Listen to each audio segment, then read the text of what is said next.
Amis téléspectateurs, topesi bino mbote boye malamu na manaka na biso ya mokolo na lelo ya émission La Voix des Neutralistes. Mbote mingi sengwa koyeba ite bozali beleli liboso ba poste téléviseur na bino pour la kolanda manaka na biso ya mokolo na lelo benga voisin ndenge tolobara ande to sur la politique ya République démocratique du Congo, y compris politique ya Front de Libération Nationale du Congo où ezali parti cher et à Mwanamboka Kapent Eli Kanimbo. Alors, chers téléspectateurs, grand merci na celui de cadre, grand merci na grande équipe technique au Bazali pour accompagner Bissou na moko na lelo pour que Bissou tu ba koma bongo na kati ya banda pour na bino. Grand merci na cordon Rex Mukobo au Bazali toujours pour coordonner celui de la communication qui met à Kolo Nzambe et ou la seko na mabota na bino. Alors, tozali lelo na kati ya plateau na na Mwanamboka Patrick Luzolo Diasiv Oazali communicateur pe cadre na Katia Front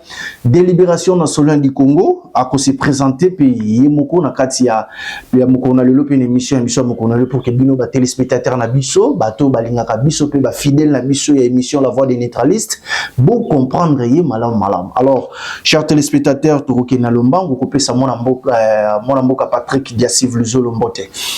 Mbote papa journaliste, mbote balandinyon son, mbote peuple congolais, mbote mingi nankumu, les dons, les kabo Tanzambé à Pesibiso pour la solution Yamboka Congo, papa Kapend Eli Kanimbo, leader du système Union des neutralistes indépendants, les leaders qui sont rares dans Katsamokili, et les kakaba génération pour la commune à Bango, et Koyana Bango, ils ont la secours, il y a la nation, et nous, peuple congolais, toujours grâce, nous sommes sur la population, toujours grâce que tous les Aliboso Nabiso, un leader, Mola Kisinzela, le visionnaire, pour la Kotali Sabiso, le Lengenine, Sengelimboka et Tambola, pour la Kimia, il y a solo Pia, les Bella, Katinamboka Congo. Alors, monsieur Patrick Diasiv Luzolo, aux alliés cadres na Katia, il y a Front de Libération Nationale du Congo, qui fonctionne parce que tout signe s'est présenté devant nos téléspectateurs. Alors. Merci Nazali, directeur national des pionniers du Front de Libération Nationale du Congo. Des alliés, mon salanangaï na Katia parti et Nazali cadre au Conseil national de la transition. Voilà. Aussi. Kuna misale zali belé tozali kosala na oyo elekeli bosonde yango to pesebino. Alors basango ya misale na yo na kati ya pionnier ya Front de Libération Nationale du Congo ezali au Kenendeni. Oui, ndenge le leader Kaplan de Kanimbo a déclaré depuis l'Angola les infos tombées mais la révolution continuera sa marche triomphale jusqu'à la victoire finale. Nous sommes là pour former les pionniers de la révolution. Kopé sabango histoire politique vraie alors pour que Baye bakotambola ko militer, ko doter bango l'esprit patriotique, le nationalisme pour que ba défendre mboka kinosoka. Ndenge bozali ko mona ba jeune union so ba koli na Front de Libération Nationale du Congo, ba tirali serein, déterminés, soucieux de défendre leur pays et ils le font chaque jour. Et aujourd'hui nous sommes levés. Nous sommes au moment où nous avons pionniers de la révolution, to koli na kati la révolution, surtout na maki. Pour défendre nous acceptons tous les sacrifices possibles. Le plus important, c'est que le Congo soit libre, l'Afrique aussi, et pourquoi pas le monde entier. Derrière la vision, les orientations de son excellence, c'est le président Kapend Eli Kanimbo, alors le libérateur des nations et du monde entier. Alors, M. Patrick Diasiv Luzolo, rapidement, santé politique et Front de Libération Nationale du Congo au Conseil national de la transition, OTAP. Le Front de Libération Nationale du Congo reste le seul espoir de notre pays. Aujourd'hui, ce terrain Totikali Bisomoko. Tout le monde est parti chercher l'argent. Tout le monde est parti dans le corps de gauche à droite. Ils ont hypothéqué, brader la richesse du Congo, pour insécuriser notre peuple. Mais le Front de Libération Nationale du Congo, de part de son histoire, depuis sa création, à Bundakakaka pour la libération Yamboka. Et il l'a fait pour l'Afrique, pour le monde. Lorsqu'on parle aujourd'hui de la démocratie internationale, c'était la lutte menée par le Front de Libération Nationale du Congo contre les impairs. Vous avez l'histoire de la guerre de 6 jours, ce qui a occasionné que François Mitterrand a convaincu le monde pour que la démocratie est libéralisée. Suite, il y a des dégâts et Salamaki, imposé par force pays de l'Afrique sous la dictature orientés par les Blancs. Ils ont dit que non, tu libérer les pays de la liberté pour que Bissop Mendele, tu courir les risques. C'était la lutte menée par le Front de libération nationale du Congo. Aujourd'hui, lorsque tout le monde a cédé, le Front de libération nationale du Congo reste debout, déterminé comme jamais pour apporter la solution contre la tentative nyonso et balkaniser Mboko et mettre à danger Mboka na biso pe notre peuple. Le Front de libération nationale du Congo est debout. Je profite à annoncer à notre peuple d'être calme parce que son libérateur est debout, prêt à défendre contre toutes les attaques, contre toutes les menaces. Nous sommes pour contrôler et le gouvernement et l'opposition. Nous sommes s'aligner dans l'orientation. Il y a le président Kapendeli Kanimbo pour que tu apportes solution dans ma moment sur mes Samboka. Le peuple congolais beaucoup noter et le komoko.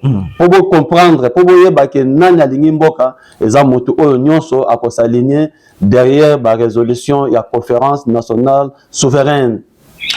Merci, mon Mboka Diassiv Luzolo Patrick, chers téléspectateurs, nous rappelons que Azali, directeur national, il y a un pionnier dans le Front de libération nationale du Congo.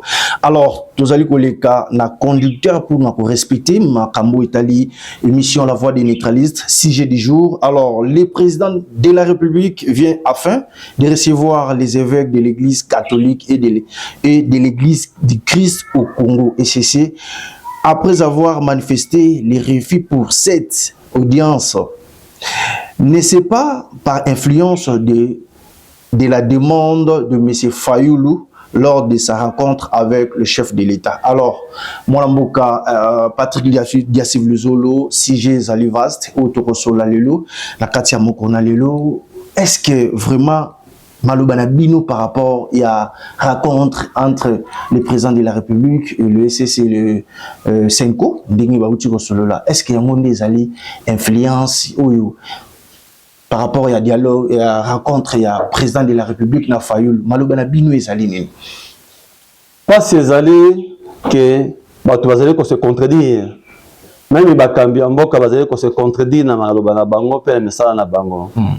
L'institution ya Mboka Congo ba utai ko accuser Fayulu, Frank Diongo,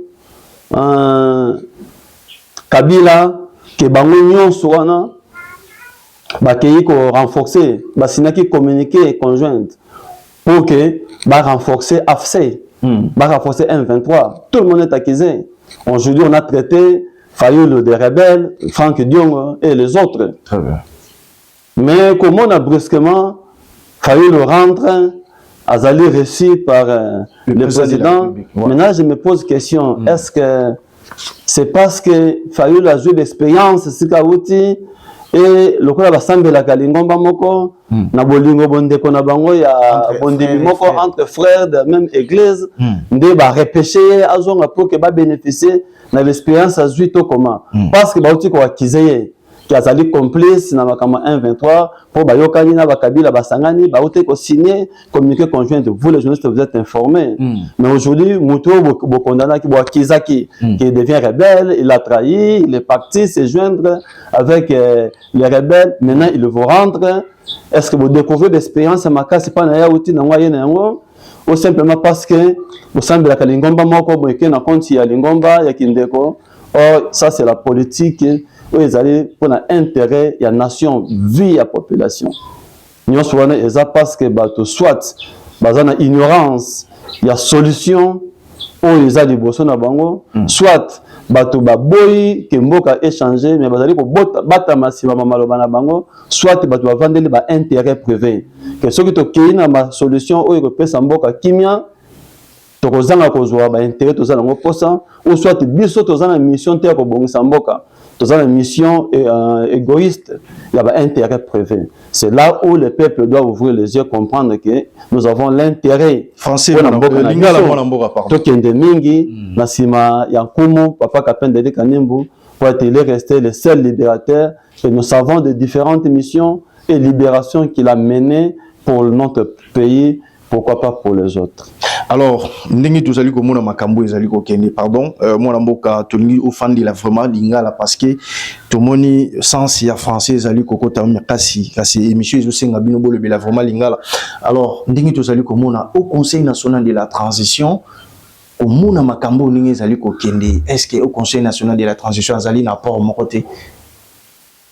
Le Haut Conseil national de la transition ezali parmi ba résolution oyo conférence nationale souveraine lisanga oyo esangisaki bana mboka nyonso ba représentant ya mabota nyonso tozwi ba empereur tozwi ba chef coutumier tozwi ba kambi ya mangomba tozwi makambi ya mangomba ya ba politique mangomba ya ba société civile ba ONG les autres mangomba ya ba religion nyonso basanganaki plus de 1850 personnes basanganaki pour na réouverture la conférence nationale souveraine de 91-92 où ils allaient qui réponse éternelle Dieu pour Namboka Congo.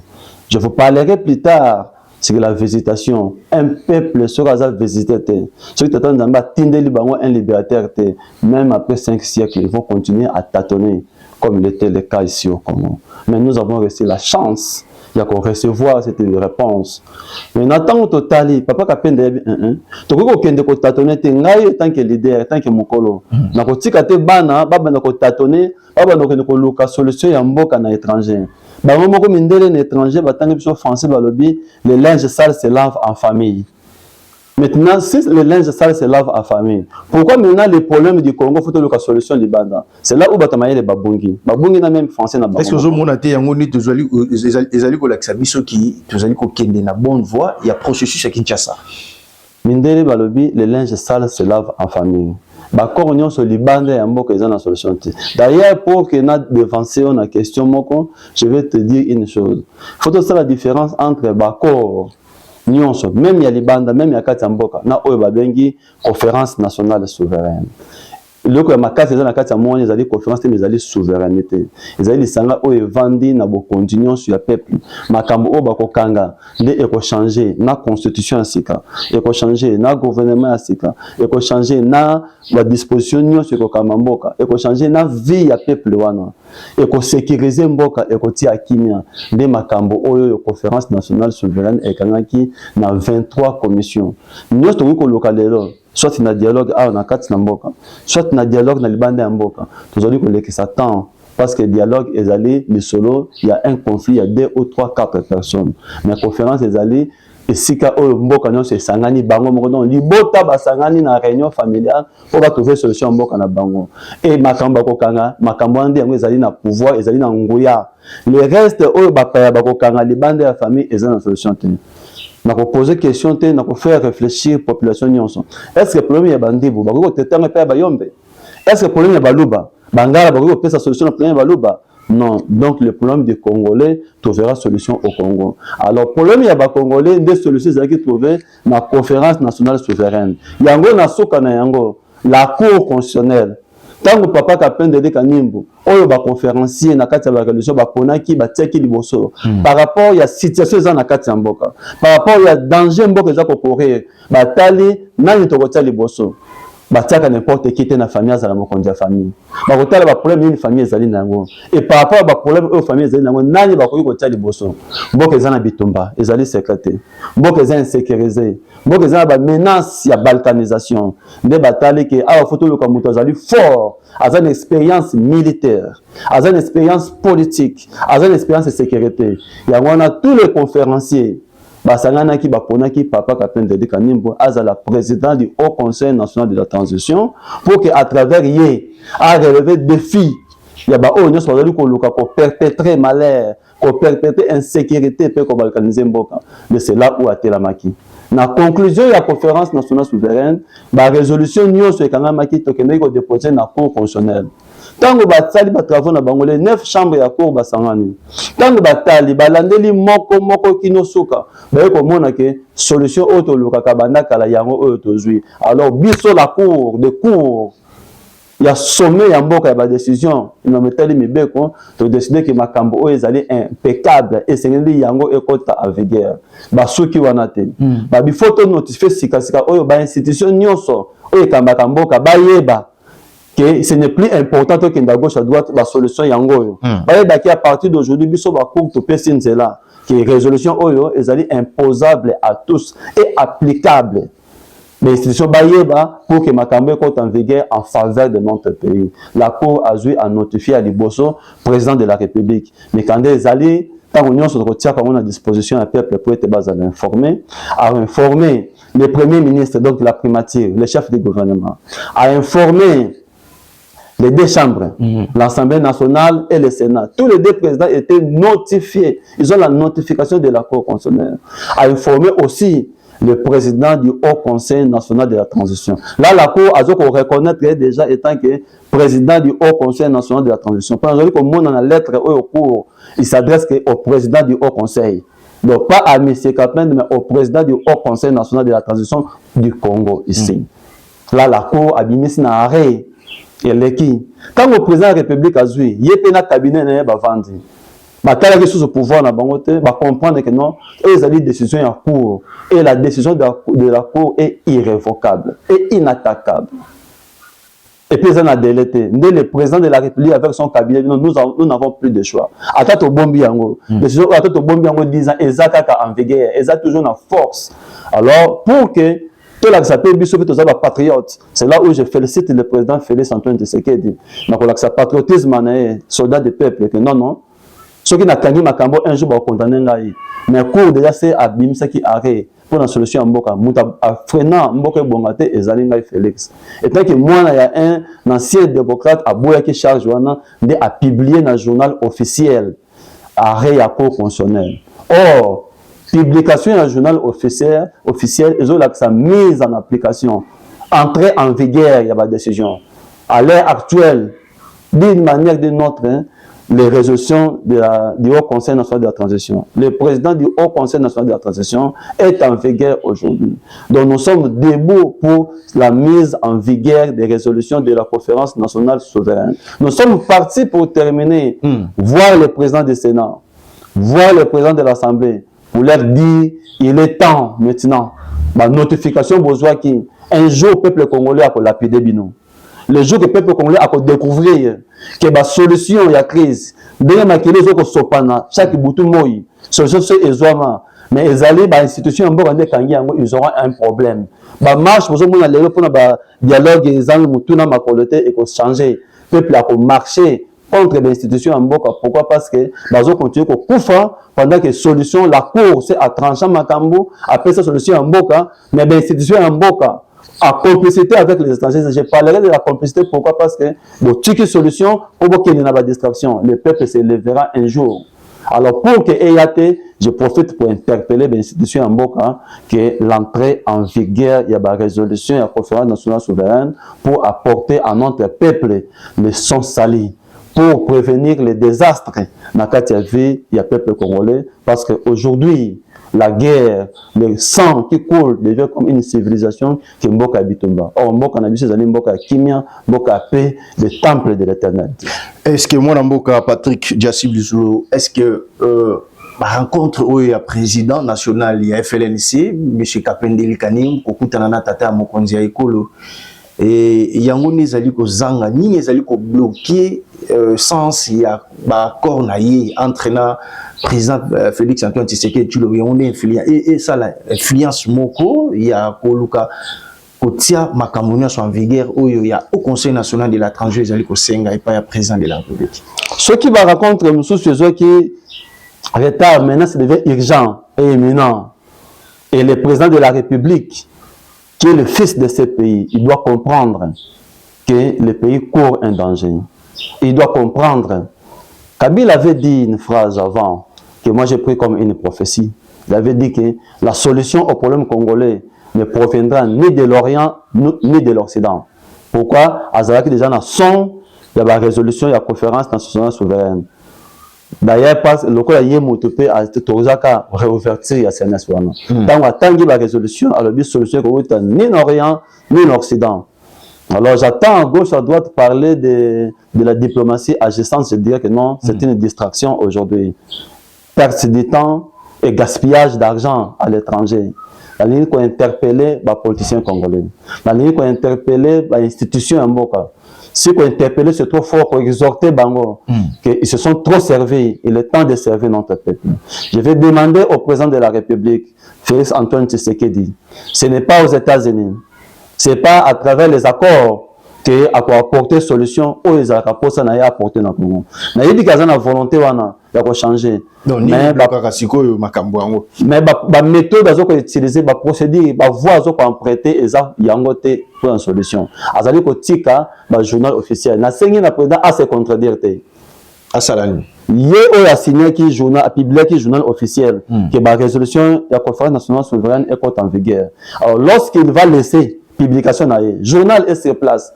À quel sont les États-Unis, il fait une chose et son contraire à la fois. Il est le chef de l'État. Avec au sein de la sont entourés, son cabinet, son conseiller politique. Vous avez un président qui est président de la résolution où il faut la publier parce qu'ils ont des solutions au problème en Boka.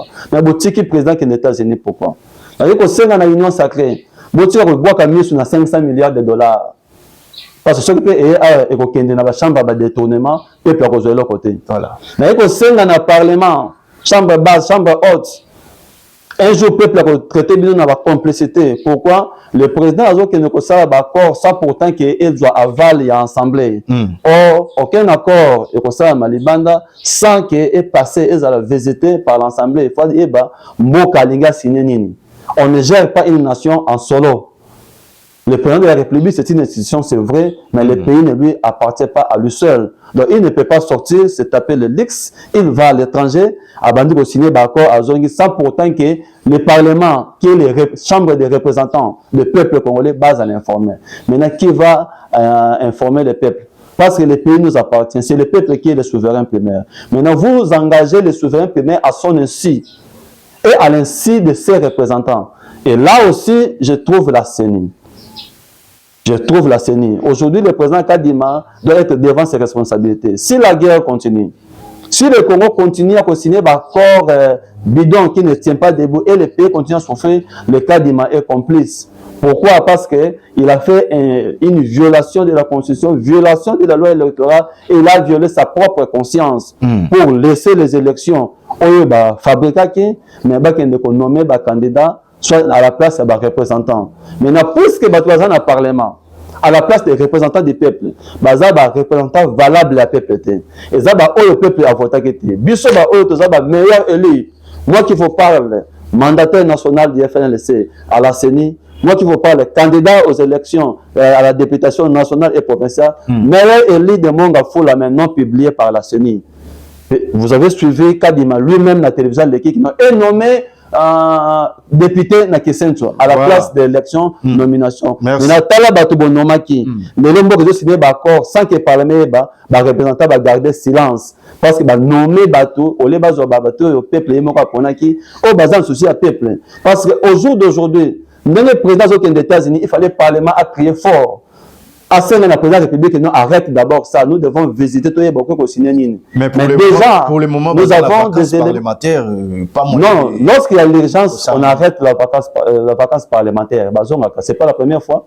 Lorsqu'il y a l'urgence, même le président de la République, si il a un congé, même le président de la République, même pendant son congé, s'il a une urgence, il va rentrer pour avoir signé parce que ça m'a commencé à faire charge. Donc, le Parlement est vendu Kimia pendant que Mbokezo qui n'est pas d'accord et les FNC libérateurs a vendu Kimia. Peuple congolais, tu dis que vous avez Kobanga, mais vous avez battu les Kalamboka. Les États-Unis, président de la République, le Parlement est de l'autre côté. Mais le FNC est debout. Votre libérateur, le président Kapendeli Kanim est debout. Vigilant, debout, déterminé. Alors, on a compris sa Kimia solution et qu'on contourne toutes les tentatives visant à déranger la quiétude de notre pays. Alors, peuple congolais, il tant que bichot, tu peux retenir nini par rapport à l'Italie, FLNC, na Makambo Italie, Kokutana, il y a chef de l'État na SCC na Senko. Il est maintenant imminent. La Senko, même la Senko. Parce que, dans français, le Baka, celui qui s'écarte de l'histoire, il va perdre l'horizon. Vu à Moutou, il va constituer de son passé. Les politiciens congolais, la tête au tu parce que tous a besoin de retenir Nini. Bon retenir que aujourd'hui, même la 5 ans, et l'occasion que ça, la Kobunga, a bossé que c'est l'église catholique de Ezalaki na présidence et la conférence nationale souveraine. L'union sacrée aujourd'hui, à l'époque, l'union sacrée de l'opposition radicale, c'était le président Félix Tshisekedi, le papa de celui qui est au pouvoir aujourd'hui, qui était le chef du gouvernement dans la résolution de la conférence nationale souveraine. Lui-même, le président Félix, aujourd'hui, après la réouverture de la conférence, la décision où il a été publiée, il est le vice-président de la République pendant dans la conférence nationale souveraine, dans la résolution. Mais, il y a la solution en Boka, pour que il y ait une distraction, le peuple continue comme on a passé. Le FNC est debout et exige une rencontre d'urgence avec le président de la République, avec toutes les institutions, pour que tout ce qui était arrêté, publié par lui-même, le président de la République, est en vigueur. Sinon, ça sera la violation et de la Constitution et des dispositions du Bozo Senga, rencontre il y a président national, il y a FLNC, Capel Delikanim et les chefs de l'État. Alors, ce n'est même plus une demande, c'est une exigence. C'est une urgence et pour le président Félix. Toboyi lobby, atanga mapami, bako sacrifier Mboka, bako favoriser balkanisation en Mboka, insécurité en Mboka. Mais qu'il est pendant chaque jour, c'est une urgence aujourd'hui. Le pays pour un respect. Je dis que bien le président Azong Ambango, Tovanda, derrière les résolutions de la conférence nationale souveraine, c'est la seule solution. C'est l'unique voie, le seul espoir que le peuple attend. Je vous informe et j'informe les institutions qu'aujourd'hui le peuple est sensibilisé, est informé sur les résolutions. Il y a un lobby qui dit que vous risquerez de la conférence nationale souveraine. Il y a un lobby qui dit que la marche aujourd'hui le lobby peuple à côté la main a exigé mais entrer en vigueur, il y a la résolution à CNS. Pourquoi? Parce que c'est l'unique solution. Merci, mon amboka Diassiv Luzolo, Patrick Saint, communicateur, il y a Front de Libération Nationale du Congo. Alors, monsieur Diassiv Luzolo, Patrick, comment on a makambonio sondenge zali ko salama na kati ya République démocratique du Congo? Bozo mon ati ki peuple congolais a zali ko se retrouver na ba chemin belé, ba accord belé aujourd'hui ko salama et surtout les accords de Luanda, les accords de Doha au Qatar, les accords des États-Unis d'Amérique, les accords de consultation pour former un gouvernement d'union nationale réalisé par le conseil spécial en matière de sécurité par le chef de l'État. Bah accord ils allaient belé, ils allaient ko salama na kati ya mboka. Eux, ils allaient couper sa peuple. Là-bas, souci, bah, peuple, ils allaient régler, mais encore, ils allaient aboutir, mais de l'autre côté, selon vous, vous allez comme on a espoir, il y a peuple, ils allaient parmi, bah, accord, ni au Soran, et surtout, accord, il y a au Conseil national de la transition, ils allaient conseiller. Au Conseil, ils allaient accorder, ils allaient accorder. Les alliés, la résolution, où la souveraineté à peuple. Peuple est mon Congolais, mon qui mboka les a au Kamama na bateau, bazali na pouvoir té. Alors, l'espoir, il y a peuple, les alliés, la solution, l'espoir du peuple, c'est dans les résolutions de la conférence nationale souveraine. Pour preuve, il y a un de mon akitina, les 9 chambres, il y a cour constitutionnelle. Bato mibeko basangana ki, bangonde ba décidaka. Bangonde ba expliquaka mibeko amboka. Bangonde ba pesa kanzela na mokonzi mboka la panda et que yende mokonzi auto reconnaître la cour. Donc c'est n'a ko publier ba résultat. Nyo ce ko leka na mboka. Ce qui court atia ngo lo boko te, c'est que ça en légalité te. Cour ndatie lo boko na ba résolution à conférence nationale souveraine. Depuis le jour atia ki lo boko, à principe, il fallait l'institution mboka estika ko exister et que la résolution est en vigueur. Mais le raison na bato liko kamba na nko. Les tous liko kende ko mema bangona jusqu'à ce que l'accord est en vigueur. Tout tika, na sengi na bakonyo sur mboka. L'accord nyos depuis to banda et bota solution te. L'accord au ba fongoli mi sur makasi, les accords aux États-Unis pour amoni mbongo. Le contre. Boga ki ministre de finance Nicolas Kazadela ba kinini. Ceux qui mbongo ekomi, peuple ba tie mo pandi bandi ko kabula. Ba zo zela pe 500 milliards wana na boko zo yango te. Le FLNC est resté debout déterminé pour sauver son peuple. Notre peuple a koufi mingi. Makile Sopani mingi. Nous en avons marre, nous en avons assez. Nous avons interpellé le président de la République. Vous allez, moi, il y a un démocrate, moi, un révolutionnaire. Papa n'a pas tenu un souci, y compris le moko. Pourquoi lui, comme il dit que vous allez téléguider par les bateaux, vous allez soiffer d'argent. Au tia, mémoire, papa n'a pas wapi. Toboyi, lobby, autant n'a pas eu bateau, bako bomamboka, oyo. Tika makamba bakor, wana. Au bandaki na Rwanda, les États-Unis, bimina kati. Nous sommes allés au les États-Unis, bamindele bazali na posa baya pour récupérer la richesse na biso. Tous ces accords là, et ça mis les bandes en boka. et ça pour l'intérêt en Bokate. Mais les résolutions de la conférence nationale souveraine, ils ont dit, oh, le peuple y est mort à Bongusaki. Nous avons posé mon monsieur le journaliste. Dans ma cambo, oh, les botas bino au Bongusi pour nous apprendre vos ananas. Na oh, bapa, bayeko Bongusi la bino, ni oh, bino Bongusi la propose la solution. Les cambles, les linges sales, c'est lave en famille. Et la famille congolaise s'est réunie en conférence qu'on appelle conférence nationale souveraine. Basili si bakangi. Allez, bande ko na bango o bakipa na kamami beko. Ko batala malama makambo bokangi za malamu to malamu te. De to bengi cour constitutionnel. Les 9 chambres basangani batali. Babi solution en suka yango. Et le président Kapende de Likanu so tangi na arrêt. Au moins ba promis bien le président Kapende de Likanu c'est l'unique personne légale pour gérer le pays. C'est dans l'arrêt de la cour publié. Dans le journal officiel, il y a mon président de la République a publié. Au moins, on a tous repris là-bas. Mais le président Félix a qui qu'on a mais c'est Patrick. alors que le président de la République devant le journal officiel, il y a a publié qui et interpellé. C'est une violation de la conscience de Yomoko. Au Kani Makambo, au publié. Vous savez quoi? Mon condamné, c'est un lobby. À Zonga Kanamalobate. Pour compromettre votre personnalité. Monsieur Patrick Diassivle Zolo, est-ce que la résolution à la conférence nationale souveraine, il y a des alliés espoirs, il y a un peuple congolais? Je vais vous prouver. La carte de conférence, la commission de commission de sécurité et défense.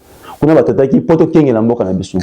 Poto s'il y a foyer de tension qui a élu domicile à l'est du pays. Aujourd'hui, ce n'est plus à l'est. C'est aussi au Bandundu, c'est un peu partout. On veut de nous dire qu'au Bas-Congo, à Manianga, ça ne va pas. Il y a des troupes non identifiées un peu partout, les pays insécurisés. Là-bas, dans la conférence, Baluka qui nani azana ma casse sécuritairement pour que ceux qui tiennent les bossos aillent étouffer, assis sur la sécurité. C'est là où on a choisi le président Kapende de Kanimbu. Vous le savez, c'est l'ancien général d'armée qui a aidé ces pays, qui a aidé beaucoup de pays à avoir la pacification. Ndé kuna ba conférencier ba kangaki ba disposition. Le président Kapende de Kanimbu azoko mema na mallette na ye. Ba solution ya makasi pour na kimia ya est sur tous les plans. Le président Kapende de Kanimbu expérimenté en matière de la défense, en matière de la sécurité, de la politique. Craint aussi par des nations qui viennent nous déranger, c'est une solution.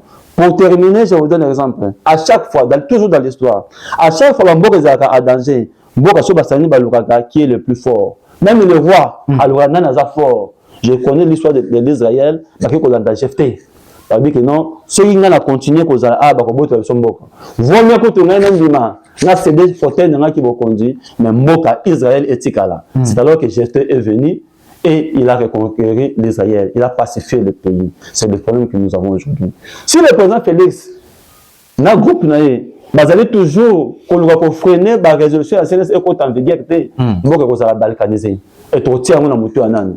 Et aussi le temps qui est continué dans la vigueur, même aujourd'hui, les 5 qui coulent aujourd'hui, tout tient à moto à union sacrée. Parce que la solution est zawana, la résolution est signée, même le cours à Zokokamwa. Parce que la cour a bimisi. Parce que le cours a le pouvoir de démettre le chef de l'État. Est-ce que vous le savez ça? Maintenant, ce cours-là a bimisi arrêt. Et c'est lui qui est en vigueur, mais maintenant, un groupe de politiciens va fermer un tiroir. J'ai demandé au Parlement, j'étais personnellement en mission, envoyé par le Haut Conseil national de la transition au Parlement. J'ai demandé au Parlement, est-ce que le dossier, pile, il y a un dossier sur les résolutions, est-ce que vous avez dit qu'il y a des solutions pour guerre est et si la Kimi est en pourquoi nous allons vous dénoncer à la population. Nous allons vous dénoncer dans le monde entier. Et au monde aussi, notre pays est souverain. Chez vous, personne dicte, personne donne des lois. Il est temps que nous, toujours, notre responsabilité en main, et nous l'avons pris derrière le président Kapende de Kanimbu, derrière le Front de libération nationale du Congo. Au parti de l'opposition, Bandeko, laissez le tâtonnement. 5 ans, laissez le tâtonnement. Le dialogue nous sommes au Simbate. 5 ans, Bossane, que c'est une église catholique. Babora, fidèle nayo pour la résolution de la conférence nationale souveraine. Il répète. Bossane, que membre Bakoufa pour que la résolution de la conférence nationale est en vigueur. Mais pourquoi les Cambo au sopé la maquila, les Cambo au salaire va sacrifier, il faut boire pour que nous tâtonner ailleurs. On est où? Nous sommes les Africains. Tu vivras dans la sagesse. Makambo papa na ngai bakufela bana na ngai bakufela na ndima bakufa pour que makambo ko en vigueur siko batu bakufi makambo yango lelo batie na mesa na yo yepo ndio komi mokonzi au lieu de avoir l'occasion de dire merci beaucoup. Parce que ma cambo va faire là. Pour ma kila, il y a des IDPC qui est en 21. Pour ma kila, il y a des fidèles catholiques et qui est en 21. Et c'est une résolution de la conférence nationale souveraine et qu'on en vigueur. Mais je regrette que la 5 ans, aligné à boire comme ma kila, il y a des fidèles catholiques. 5 ans à où? Alors, on église catholique. Merci. Par histoire, le président Félix Antoine Tshisekedi. Ma kila, il y a des IDPC qui vont la marche. En février. Est-ce que Bobo s'est dit le sous-sous? Est-ce que tout le monde aujourd'hui a une mémoire courte? Tout ça, la politique sans histoire, sans voir notre passé, tout le monde a l'obité sur les politiciens, vous êtes haut. Je comprends qu'il vous manque une chose. Il vous manque un leader. Maintenant, moi, je vous présente. Si vous ignorez, le président Kapende Dede Kanimbu, leader, pas du FLNC. Il est leader politique pour la gouvernance des nations, du pays, du continent et du monde entier. Il est temps pour nous, et l'opposition, et la majorité, Tozonga, Pembeni ya Mokonzi, Papa Kapende Dede Kanimbu, leader politique pour que orienter Bisso. Un pays sans leader, un pays sans visionnaire. Le pays est rempli des esprits. Celui qui doit gérer le peuple, construit par les esprits, doit avoir une vision spirituelle. C'est ce que le président Kapende nous apporte. Et c'est ce que tout le politicien devait venir. Gérer bateau, sans vision, sans connaître là demain, c'est pour que vous avez toujours surpris par les événements. Merci, monsieur Patrick Dassivluzol. Alors, monsieur Patrick, vous savez bien, vous voyez bien qu'en 2020, le président du Haut Conseil national de la transition a annoncé officiellement, il y a belé à Congo, pays étranger, d'ici 2 ans, qui est guerre mondiale, qui est bateau, il y a cas sinon bateau, bazali à faible, par Kobunda. Oui, coupé ça vient pas si na kati ya mboka na biso. Est-ce que le président Kapende Dede Kanimbu azali prophète? Kotali sa makambo o ezali kosala mapi ezali komona na makambo ya loba depuis na 2020. Na kati ya hiérarchie na structure organisationnelle, la politique. Avant tout le monde, politicien, on a d'abord un leader. Un leader qui doit être un prophète politique. C'est-à-dire un prophète, celui qui a la vision. Avant le Cambo est comme pour que avertir bateau dans la disposition.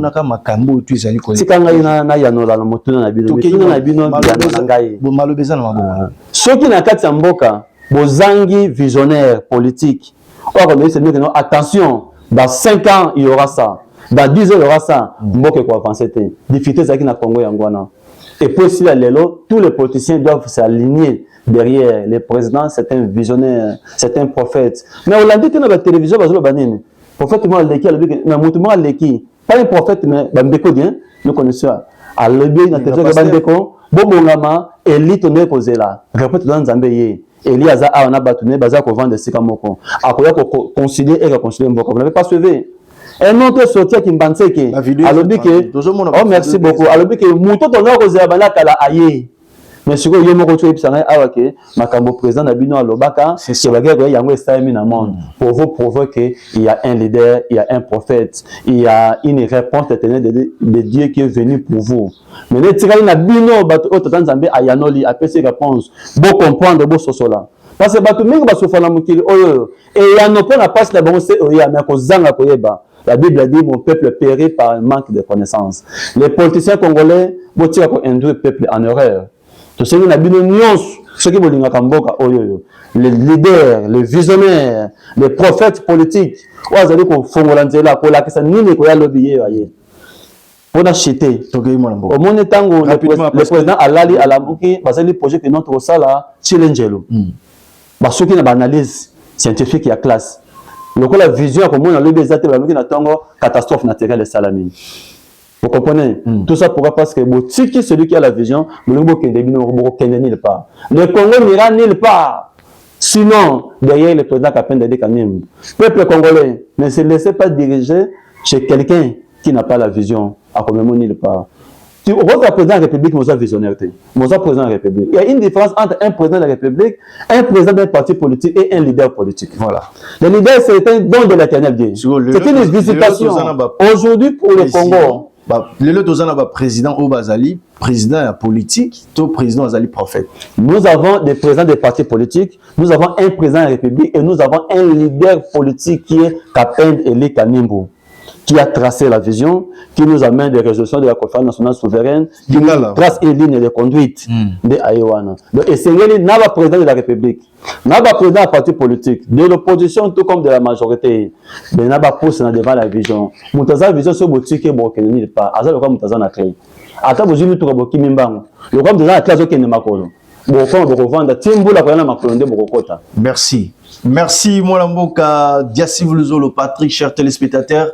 Tokomi bongo na souka ya émission na biso soki o sepe l'émission bo pesi grand merci la grande équipe technique bato bazali ko accompagner biso alors moi Mboka Diassiv Luzolo tokomi presque na souka émission na biso merci na bino ndenge bo uti ko répondre na invitation na biso puis disponibilité à temps moi maloba na bino ya souka ou toriko kabwana na ba téléspectateur na biso petite antenne na programme ya biso.